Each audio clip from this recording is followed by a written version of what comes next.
Today's guest doesn't just do marketing. She connects cultures, expands empires, and she redefines what it means to build a brand across borders. Yara El Helbawi is the business strategist and founder of HLB Consultancy, the official marketing partner of FC Porto and Boa Vista FC. She's helped global brands grow into new markets, built bridges between Portugal and the Middle East, and carved her space as a voice of authority in the noisy digital world. In this episode, we talk about how to turn culture into strategy. We talk about personal branding and building brands authority, as well as expansion into new markets, global markets. If you're a founder, creator, or entrepreneur building something with purpose, then this one is for you. Let's get into it. Yara, thank you so much for having us here. You're welcome. Very happy to have you here. Okay, thank you. So let's get into it. So as my first question, what's your background? If you had to briefly describe to me what was your journey and up until this moment, what made you come all of the steps till now, would you tell me about it, about your journey? So my journey was challenging. This is for sure. It wasn't very easy, but I'm very grateful. Everything that I have accomplished through my career have helped me go to the next one. So being a business consultant, I've been in this field for almost 15 years now. I have added marketing into my expertise. It has been maybe 8 or 9 years that now I work with marketing, shifting from B2C marketing to B2B marketing right now. And of course, moving to Portugal had a good impact also in our other industries. So we now also work with the marketing for education, marketing for sports. Moving through all of this has been also very exciting, but also challenging for sure. I can imagine. It seems like a lot, and it seems like it took a long time and a lot of experience for you to gather all of this knowledge and everything that you have to offer now to the market. Would you say that you had your academic journey in marketing and business was exactly in that? And was it in Egypt? Because I know that you're from Egypt. So born and raised in Egypt, of course. I had my first degree, in a bachelor. It was in business administration in Egypt from Alexandria University. I have also done, I'm actually a professional project manager and certified for that. So I was a little bit far from marketing, but right now, everything evolves around marketing. So at some point, I felt like it's about time to also get some hands-on academic degree on that. This is why I did my master in global marketing. I have been working with marketing even before having the academic degree. However, the academic degree has added a lot of knowledge, or let's say it got my expertise more structured. More structured, okay. So yes, you can definitely work into a field that you have not studied. However, the academic part of it helps a lot, making you more organized, more specific, more structured, and that's very important. Okay. And how long exactly would you say have you been working in marketing? You say 8 years? Now 8-9 years, yes. 8-9 years, it's a good time of experience for you. I think so. I think we have explored many aspects of marketing. We have worked with different clients, international clients. So you have been working not only with the marketing in Africa or in Europe, you have worked in different fields. And having the previous experience of business consultancy has also helped in that, because you do not only focus on the operational part of the marketing where you have to get views or get the brand known or market penetration, but it also help you being on the client side where you can see the budget control and how much I can spend on marketing. What am I expecting as a return? So it was an add-on, of course. Yes, and that's very impressive. And I know that, for example, on that side, you're working as a consultant too. And you're not just a consultant because you open doors, right? Between continents and countries, right? You connect this business from different sides of the world. And I'm sure that must be very challenging. So how do you adapt your message? For example, I know that you speak English and you work in the Portuguese market as well. And there's the Netherlands and then there's Dubai. How do you adapt your language and cultural background into all of this? So coming from the beginning, I speak already French and English fluently along with Arabic. And to be honest, I have to say, like being a multilingual person had helped a lot, because it doesn't only give you the edge or the opportunity to be able to speak to clients in their own language, Yes. but it also gives you an insight about the culture, because language comes from culture, you know. Yeah, exactly. So being able to know about the culture of other clients internationally, it also gives you like an edge or like an opportunity. Imagine you put yourself in the shoes of the client. Yes. Why would I struggle in emails with the miscommunication on different language when I can actually speak to a consultant in his own language? Yes. That was like the first good part of it. The second part is when you get to know the culture and you adapt yourself to these cultures, because I'm being exposed to different ones, helps you also understand the fundamentals for your client. Some clients, yes, they care about the budget, as we mentioned. Yes. Some others care about their image as a brand. Others, they care about the impact they will leave on the environment. So coming from where the client is and how they think, it also gives you as a consultant an idea where you should propose your services, focusing on which part. Okay. Well, would you say that that's the biggest challenge, to try to understand from the client's point of view? Because I know that in marketing, and we see a lot of noise out there, right? There's trends, there's a lot of things that we think that are the place where the client needs to go. Yes. But I understand that now that you're saying that it's important for you to see just from the client's perspective and what the goals are, right? Yes, exactly. Would you say that that's the biggest challenge, or is it something else related to? I think the biggest challenge in marketing is people confusing marketing for social media. Yeah, yes. And as a consultant, you understand that the client needs to be viewed, but it's also challenging for you to explain that views does not mean sales. Yes. So it's very important that you educate your client about the difference or how you see marketing and how it is beneficial for them. At the same time, not in a way that you're tutoring them and you're like telling them what to do, because no client would accept that. Yes. So the benefits of like advantage of being a consultant is like, of course, in order to be the client's consultant, you have to build trust. And this trust with the limit allows you to take the client hand in hand, and then we work together. Okay, like, listen, in order to sell, we have to do this. But in order to have more brand recognition, we have to do this. And both are different strategies. Yes, so, exactly. And especially in our work, I work more with the B2B clients. So working from company to company, like the amount of views or the brand recognition, not something that they would like focus on from the first time. Yes. You have to explain that even though that you don't work with direct customers, Yes. it's important for you to have also brand image and having your own marketing strategy. So I think, for me, like the biggest challenge is making the client believe that there are different aspects around marketing. Okay. And what would you say was your biggest mistake? One of the mistakes that you had in the beginning, like coming from just joining these markets together and pulling it all together. It's not only one mistake, like a lot of mistakes. A lot of them. If you have 3-4 hours, I'll list down the mistakes. But Okay, just the main ones, the ones that come to mind that were something that just stand out, that if I thought about it, I could do it differently. So I think one of the most common, not only my mistake, is working with clients even though I didn't like the client. Oh, really? Yes. So to work as a consultant, whether a marketing consultant or business consultant, you have to feel comfortable. Because you're working not only with this client, you're working through the journey of the client. So it's very important that you have this good communication, being on the same page with the client. Yes. At least you can see the same goals that they do. Yes. So not choosing the right client to work with has been one of my biggest mistakes. Wow. Like, of course, at the beginning, I would take any client, I would accept any contract because I can see the revenue coming of this contract. Yes. But I wasn't selective.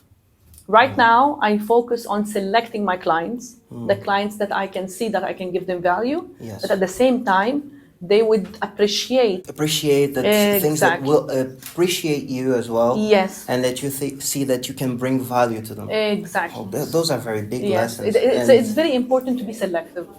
Whether you are a client that's looking for clients, you have your own customers, you have to be selective. This is where you choose your niche, but also as a service provider, you have to be selective when it comes to the clients that you work with.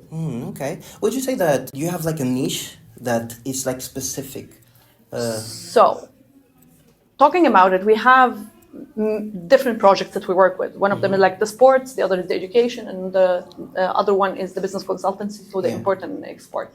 So each one of these projects, they target different clients. Okay. So not only the audience, but as I told you, like being selective in each one of them. Yes. So sometimes with the pressure that we have on like having a good financial review is to accept different clients. Yeah. So our services as in whole, it's open for all the clients. Yes. However, it's also important for us to select who to work with. Because at the end of the day, we would be happy. For me, it's very important to be happy while working. Like not happy, no one is happy working, but to be comfortable. To be comfortable. And yes. I think I have passed this to my team as well. Like I want them also to be comfortable when working with clients.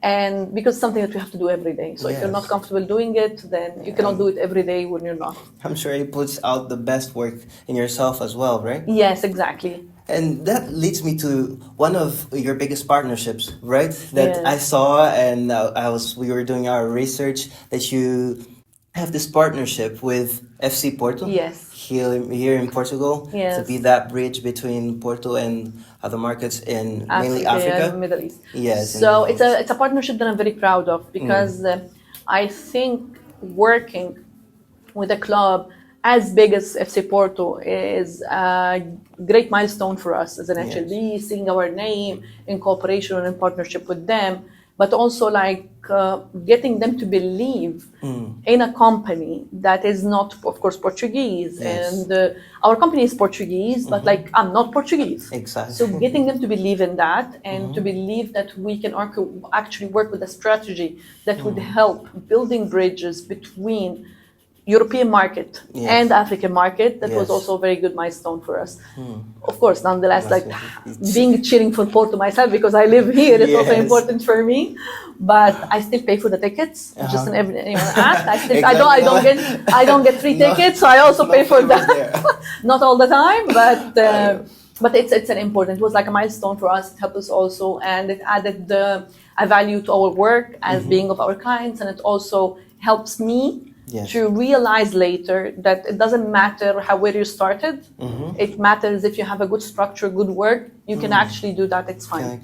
Okay, it's mostly about producing results as well, right? Exactly. Because I'm sure that everything that builds you up this way, you could implement it and be the best of the best for them in this case. And I'm sure that your background maybe played a part in it, that they would see you as a bridge between cultures like that? Yes. So one of the most things that I appreciate in my career is like being able to work multinationally.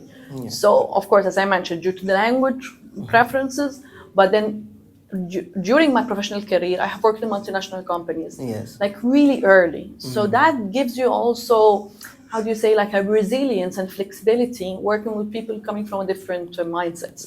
And being able to do that gives you adaptability, which is very important to absorb and accept different mindsets.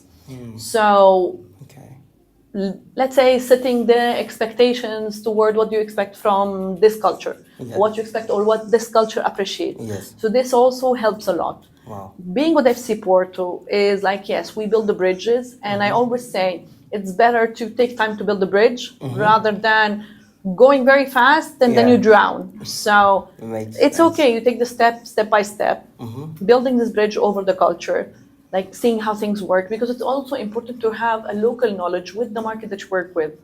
So being from Africa, from Egypt, it helped.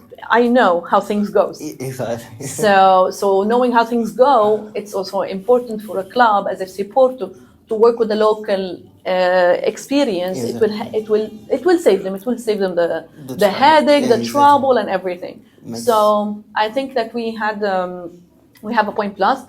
Also, through us, we work with local agents in each and every country. So we have build bridges as well. Yes, of course, of Egypt, like we have, but however, I don't have arms in Senegal, for example, in Cote d'Ivoire, in Cameroon, in Angola. Yes. So what we have done is like basically what FC Porto has done with us. So we build bridges with these countries, we find a proper local representative, and then we work through them. So we also save ourselves the trouble. Yes, and it's good for those countries as well, because they get to have this experience with working with this international brand. Exactly. And they have like more exposure and more experience as well. And it's everybody wins in that. Exactly, right? because at the end of the day, yes, you left your home country, but at the end, it's your home country. So you try to help as much as possible. Being from this continent or being from this country, it's important to focus on also how you can benefit, but at the same time also give advantages to the people back home. Exactly. And let's get to like a more practical thing here. For example, FC Porto came to you and they said that they gave you the plans and what they wanted. They didn't come to me. I went after them. Oh, that is a good thing to know. Then, can you tell me a little bit about that? How did you? It wasn't easy, to be honest. It wasn't easy. Like we have been trying to hunt them down, trying to reach the right person, who's the decision maker, sending emails. I remember like we started in contact with them in January. Yeah. By the time they replied, it was already Feb. By the time we tried to set up a meeting, it was already March. By the time we signed, it was April.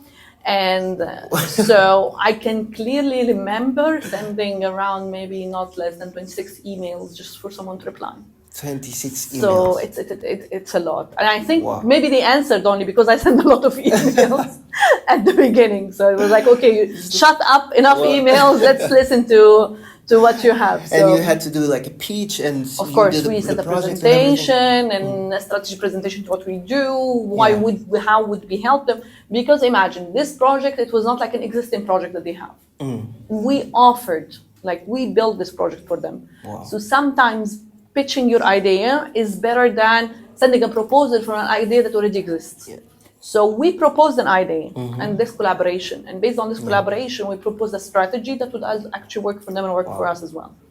Well, that is impressive. That is really impressive. And shows a lot of resilience, as you mentioned. Of course, like it's important to try as much as you can. Because for me, if I send an email every day, it wouldn't endanger me. It's okay. But for them, seeing someone who sends an email every day, then it means persistence. Yeah, it means. So I think, like maybe I would have thought to quit after sending 30 emails, but it came around 26, so it was okay. Okay, that's good. But okay, let's just say I'm in a position where I would come to you, right? And I would say, Yara, I would love to build a brand with you. What are, for example, the 3 first steps or the first steps that come in mind for me to do that, to get into that point and working with you? So when people try to build a brand, the first thing it comes to their mind is, I'm going to sell this. Yeah. And for me, this is like the 5th or the 6th question. So it's not like the first thing. Oh, I would think that. Yeah, right. Because they think that, okay, I have this cup and I'm going to sell it, it's fine. But for me, it's not. For me, the first step, and it's something that I appreciate a lot, and I see it very important that most of the people, they don't look at, is research. Research. People do not research enough. They don't research the product or the service that they're selling. They do not research enough how many of the same brand is being sold. Yes. And they don't even research the brand name. How many times you thought, I want this company to be called 123, and then you open up Google and then you find a lot of 123s around you. Yes. So the first step of any building a business 101 is to research. Research what you want to do. Research how it's sold. Research the competitors. How much is it and everything. Because I think that 90% of the people, if they research, they will not go ahead. They will not go ahead. They will not go ahead because, imagine the idea that you have, 1 million people have already thought about it. So this is like the most important part, and this is why we focus a lot on the market research and the data research before doing anything else. So my clients would come and like, we want to do this. I was like, okay, you give me time to research about it in order to validate it. Because without a good research, without data, without numbers, there is no project. There is nothing. That makes a lot of sense.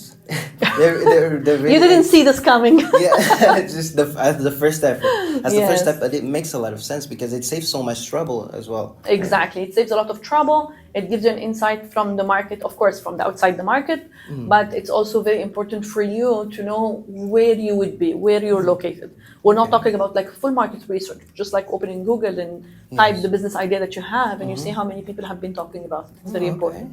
And then once you did that research and everything is ready and you think, it's worth it, I have something to stand out, for example, Yes. what would you say is the next step? Is to define your value. So defining the value, why would people pay for this? And not the same, but same. from another person. Exactly. So you can be, I would always say, like you and me, we could be selling the same thing, but I would prefer you. Clients would come to you. Yes. Why? And this is how you will be selling. That is good. Right? That is Sometimes, good, like imagine, I would go to a coffee shop rather than the other, not just because the coffee is good, because Yes. coffee is good in a lot of places. But I would go to you because you have a barista that smiles at my face. Exactly. I would come to you because you have a quick service. So it's not necessarily about the type of coffee beans that you're using, Yes. but it's more like about what goes around the product or the service. Okay. And how would you say that about your company and what exactly makes Our you stand value. out? Your value. So what we have different Yeah. is being able to accommodate in different cultures and in different languages. That makes So we have like a team that can speak now around 4 to 5 languages. Wow. So we can accommodate in any languages. And at the same time, as I mentioned, languages are a culture. So we know how things work in that specific area. Yeah, exactly. So if someone from outside Portugal, Spain, or like even outside Europe try to come to Portugal, Yes. oh, they don't know how it goes, but Yes. we know, Yeah, we yeah. know what to. So we set the right expectations. We have a clear project, like an actual, realistic project timeline. Yes. It's not like I'm gonna set up this because people like if they go online and search and they say, okay, well, I want to set up my company in Portugal, and it's like, you can get it in 48 hours. Who would judge the 48 hours? Yes. There is no judgment. There's no judgment. But as a real consultant, I know it will never be in 48 hours. That is true. So it's very important to maybe spend on a consultancy, even if it's 1 hour, rather than spending a lot of money to start something and it doesn't align with your objectives. So Okay, that makes this is very sense. important. That is that is a very good value proposition. Yes. And I saw that one time you shared on your LinkedIn we were doing like research and everything, and there was this post to stand out. It was actually a repost, but it caught my eye. And in this post, they were telling about the 3 key factors that a brand or a client might be looking for Yeah. in buying your services. I think it was speed in the process. I think it was quality, results. Yes. And how would you say your business stands out in that way? Would you say that you value more speed in the process? Would you value more quality? Would you value more results, for example? I think our main focus is could be cliche, but we focus more on integrity. Integrity is because in consultancy it's very important to have integrity Okay. because you lead the process as a consultant. You Yes. lead the client. So I can lead the client into things that would cost him more without him knowing. Yes. But having an integrity as a consultant is like you work in a department for the client. It's like you are his employee. Okay. But at the same time, you are his CEO. Yeah. Okay. So it's very important to have this integrity that you would only allocate the things that are only needed, not extra. Because imagine if a client comes to me and you say, Raya, we want to do this marketing strategy. Yes. And I say, okay, we can do 10 things and it's going to cost $1,000. Yes. And he wouldn't negotiate. He wouldn't. He wouldn't because I Yes. have list 10 things and he wouldn't mind because this is what Yes. we do. But having an integrity would only say like, okay, we're only gonna put the cost that we think that's beneficial for him, Yes. which is like only 4 things and it's gonna cost 400. Wow. So for us, the integrity is the main thing because also HLB consultancy or the company is a reflection of my own personal brand. And this is what I focus on, having a good reputation, represents good personal image and good personal branding. And this is how your business grows. Exactly. It really makes sense. The second thing that we value a lot is the quality of the things that we do. We might not the best in the market. I'm sure like they have a lot, but the type of the service that you will take from HLB is the service that will help the business grow. Yes. Punto final, as we say in Portuguese. Like you will have the service that's actually required and the thing that you will actually need. Yes. Otherwise, we won't top it up for things that doesn't matter. So. Makes sense. That really makes sense, especially the part about integrity. And is this, for example, FC Porto? You're doing the context and you're contacting a lot of companies in Africa. Exactly. You could just charge a lot, right? Exactly. And just because. Just because I have a contract, or just because I'm listed on their website. Yes. And it happens. If you look up other partners, you would find this. But for me, is looking for the end result that matters. Yes. Be fair, right? Imagine, nowadays it's very easy to make a cash cow. You can find anything that you can sell and people can buy if you have the right tools. Yes. But if we all turn into this, then where is our value? Yes, there's no value. Exactly. And I think that's very important, even as you said, for your personal brand as well. And tell me about that. If you had to start from zero, right, in that same industry, as you did the research and you see your value and everything like that, what would you do if you had to start over? Like looking back at young Yara there and has all this way to go. Yes. What would you do? There is this exercise that I really like a lot when we have the internship every year. Yeah. And I ask my interns, like, how do you want people to call you in like 10 years from now? Yes. It's like, I want to be called this. Okay, but how are you going to reach this? Yes. And then we start doing like a map. In order for people to call you this, you will need to be 1 to 3. In order to do this, you need to be 1 to 3. For me, I think how I went, it was very specific to where it led me. Yeah. And I like that. Of course, I had some things sometimes out of the line, but I believe that throughout my professional career, I have built so much experience that if the road goes a little bit far, things leads me back to the right. Okay. So I like how it was and I like how it is. And I think if we'll start over, I will like how it will go. Yes. Because at the end of the day, I appreciate my journey. I like it. I have so much stories to tell. So. Yeah, I'm sure. I'm sure like one day on the beach, I'm gonna write a book about all the things, the types of clients I have met, and this would be the best. Must be a lot. Oh, you have no idea. We should wait for that book. That book would be a great idea. I would read it. Okay, so. After all of that, building all your brand and business and leading with clients and everything, now you see that you're managing a lot of projects and big projects, and I can see that might be a lot, right? And it is a lot to manage.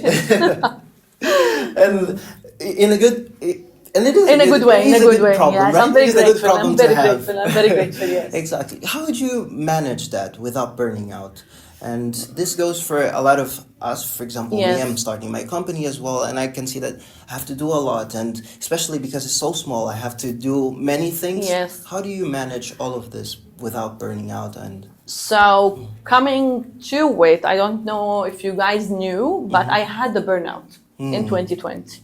It was really, it wasn't like the best phase of my life, but it was also because of the COVID hitting. You had this like long strategic plan and then suddenly there is nothing. Wow. So it had like so much like mental impact on me. Yes. But coming out of it now, and the things I learned to do that we have, to set an estimation time to finish everything. There has to be a timeline, but it's okay. I remember when you came in, I was like, you must have a busy schedule. It's like I have a schedule of tasks, but never with a timeline. Never. I will never put that much of a stress. It's so funny that we're also like in Egypt, or I believe also it's the same in Africa, that we have been built about this idea of producing a lot according to KPIs, sales, numbers, do this, sell that. It's like the capitalist way of doing the business. So we get caught up that we forget that we're humans. Exactly. Now with the pressure of the social media, as you say, I have to do content, I have to post, I have to do this. The first idea that comes to my mind, what if there's a blackout? Yes. Then what will Like happen? there was. Like there was. What Yeah. will happen? Like Yeah. if there is no social media today, or the government decided to ban all the social media, would you still work? Would your business go? Would your business grow? And how? And I think it's very important to focus on that how, which is offline, 70% more, and keep only 30% to the online. The online, okay.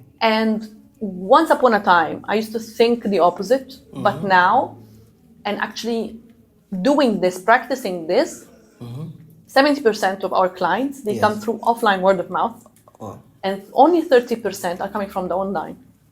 So lead generation through the online platforms is important, but not as much as important as your health, as your body, as your mental state. So work is gonna come. Work is gonna come. For You have sure. to focus on doing the work here and not. Yes. Not everywhere. Not everywhere. It makes a lot of sense. So, given that, what would be an advice that you would give a young woman or man who's starting his journey as an entrepreneur, as CEO, as a founder? What would be one great advice that you would give, given your all experience in this 8-9 years? What would you say? An advice. My advice is to do a lot of research. Always. A lot of research. Always research. If it's a new job, research what you have to do. Yes. If it's an interview, research what the company is about. Because I don't think anything is more important than research. Yes. So having this background data about what you are going to do, or what you're doing right now, or what people expect you to execute in this certain job is important. Yes. The second thing is to focus on how you would grow in that. Okay. Like, I can go to a very fancy job in a very good company and I'm not moving. If this is what you're looking for, then be happy with it. Yes. If you're looking for growth, then you see how much you can grow in that. So it's very important to also feel comfortable where you are. That's very important. Yes, that makes sense. It makes a lot of sense. So I have one more. That's a surprise question. And this is because we saw on Instagram a picture of you playing drums. That was once upon a time. Once upon a time, I had this idea. So what's the story behind that? So that was like, I think maybe 15 years ago. So I like music a lot, but I'm not an artist at all. Like I'm very number focused person. But then I like rock music. Yeah. And being fond of rock music has made me like get drawn into the drums beat.